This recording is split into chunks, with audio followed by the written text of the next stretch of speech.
Prostate cancer. Major changes coming. Old scans and plain hormones are not enough. New evidence is rewriting how we detect and treat. I am Evan Hart.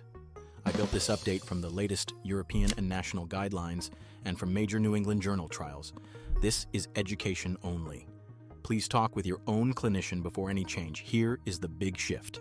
A scan called PSMA PET, which means prostate-specific membrane antigen positron emission tomography, sees cancer that CT and bone scans often miss.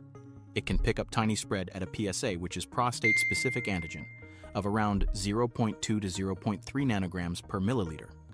One study even found spots at a median of about 0.26. Guidelines from EAU and NCCN now say to consider PSMA PET when standard imaging is negative or unclear, and at recurrence. In head-to-head work, PSMA PET outperforms older scans for finding recurrent disease. That matters because it changes plans. Surgeons may shift from surgery to radiation. Radiation teams may extend fields or add short hormone therapy. Systemic therapy may start sooner in some men. Do this if your PSA rises after surgery or radiation. Ask about PSMA PET availability. Ask how the result would change your plan right now. Ask about insurance and timing. Then decide together. Would you ask your doctor for a PSMA PET if your PSA rises? Grab the one-page Ask Your Oncologist sheet in the description. Bring it to your next visit.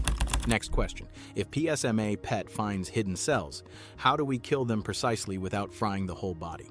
Metastatic prostate cancer is tough. After standard hormone therapy and chemo, options used to be thin. Now we can deliver radiation from the inside. A drug called Lu-177 PSMA 617 targets PSMA on cancer cells. This is called Radioligand Therapy. In the VISION trial, adding it to best care extended median overall survival from about 11.3 months to about 15.3 months. The risk of death fell with a hazard ratio near 0.62. Radiographic progression-free survival also improved from about 3.4 months to about 8.7 months. That is a big gap for men who had already been through a lot. Who qualifies today? Most places use it for men with metastatic castration-resistant prostate cancer. That means the cancer grows even with low testosterone. Men usually have already had an androgen receptor drug like abiraterone or enzalutamide and a taxane chemo. A PSMA PET must show PSMA-positive disease. In screening, about 95% had at least one PSMA-positive spot, but men with any PSMA-negative lesions were often excluded. You also need bone marrow and kidney function that can handle treatment. Side effects can include anemia, low platelets, fatigue, and dry mouth. Serious events were more common than with standard care alone, so labs and kidneys must be watched closely. There is also movement earlier. In PSMAfore, using Lu-177. Before chemo greatly delayed radiographic progression with a hazard ratio near 0.41. Overall, survival data are still maturing and coverage rules are strict, but this may move up in time. Here is my quick talk track for your visit. Do I meet current criteria? Will a fresh PSMA PET change the plan? How many cycles would I get and how often? How will we protect my blood counts and salivary glands? Are there trials nearby? If this helps, tap like and share so it reaches another family. For clear-sighted updates, subscribe to Prostate 101. Next up, genes. Can we hit a cancer's weak DNA repair system with targeted pills? Not all prostate cancers are the same. Some have broken DNA repair tools. We can test for that and target it. DDR means DNA damage repair. HRR means homologous recombination repair. PRP inhibitors are pills that block a cancer cell's repair patch kit so damage builds up and the cell dies. Who should test? Guidelines now recommend both germline testing from blood or saliva and somatic testing from the tumor or from a liquid biopsy in metastatic disease.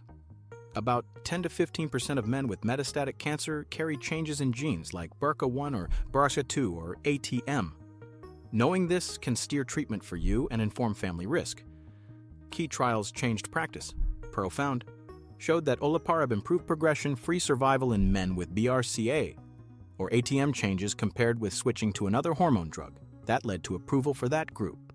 TALAPRO-2 showed that talazoparib with enzalutamide prolonged progression-free survival in the first-line metastatic setting with clear benefit in HRR mutant disease and signals in a broader group. Some men may qualify for rucaparib as well based on gene results. Your action plan is simple. Ask for both germline and tumor testing. Confirm the panel includes BRCA1 and 2 and other HRR genes. If you have a qualifying mutation, ask where a PARP inhibitor fits in your sequence and whether a combo with hormone therapy makes sense. If you do not have a mutation, you still have strong options. That brings us to hormone intensification and smarter local control. Hormone therapy is changing fast. ADT, which means androgen deprivation therapy, used to be the solo first step. Now, doublets and triplets are common in metastatic hormone-sensitive disease. Trials like ARASENS and PEACE. One showed that adding a modern hormone drug such as darolutamide or abiraterone to ADT plus early docetaxel chemo improves overall survival, cutting the risk of death by around 1/3 in the right men. The trade-off is real. More drugs can mean more fatigue, hot flashes, blood pressure or sugar changes, and low blood counts. This is where shared decision-making matters most. For men with a rising PSA after local treatment, EMBARK showed that adding enzalutamide to ADT early in high-risk biochemical recurrence improved metastasis-free survival. Many men were able to de-escalate later and recover quality of life. Imaging helps here. PSMA PET can spot tiny local or nodal disease at very low PSA that guides salvage radiation to the prostate bed or pelvic nodes, sometimes with a short course of ADT. MRI-guided radiation can shape the dose. Some men with focal lesions may consider targeted ablation like high-intensity focused ultrasound or cryo, but this is very select. Genomic risk tools such as Decipher can help decide who needs early radiation and who can watch. Active surveillance is still safe for many men with low-risk cancer. Today, we use MRI, targeted biopsies, and sometimes genomic risk to make sure there is no hidden, high-grade disease before choosing to watch. Here is my one-page recap. First, PSMA PET finds what CT and bone scans often miss, and it changes plans. Second, Lutetium-177. PSMA Radioligand extends life in advanced disease and may move earlier. Third, if you carry a DNA repair mutation, PARP inhibitors can delay progression. Fourth, in metastatic hormone-sensitive disease, early intensification saves lives.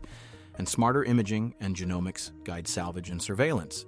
Download the one-page Ask Your Oncologist sheet in the description and bring it to your next visit. Talk with your clinician about contraindications and side effects. This channel is education only. Thanks for watching. For more clear-sighted updates on imaging, genetics, and treatment choices, subscribe to Prostate 101. What will you bring up at your next appointment? Share your plan below.